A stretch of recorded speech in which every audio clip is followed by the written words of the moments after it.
8105 paige. כמו שאתם רואים, המדרגות כבר שופצו, דלת חדשה בכניסה של הסאנרום, הכל צבוע יפה.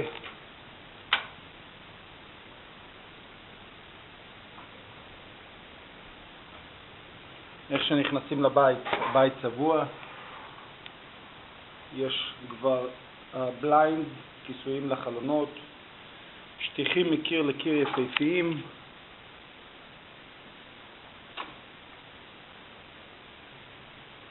כל הפריים של הדלתות שופצו, נצבעו מחדש. חדר מספר 1, הבית נראה פשוט מהמם. זאת היא האמבטיה. החלון כאן הוחלף, שמו במקום זה בלוקים של אור.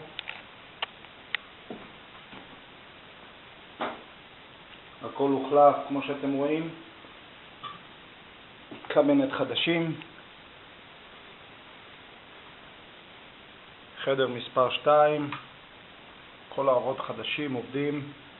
קרפט מקיר לקיר.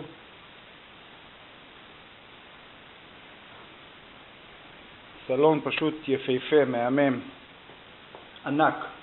זה בית באמת ענק.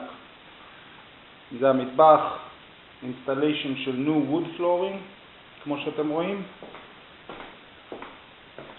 כל האלקטריקל בבית הוחלף, כל החשמל הוחלף, חשמל חדש.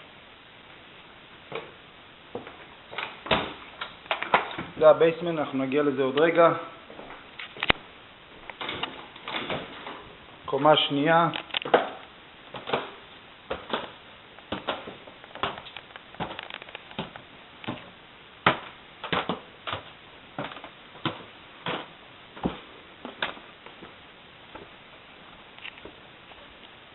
וזה המקום, זה החדר השני בקומה. 8105 paige.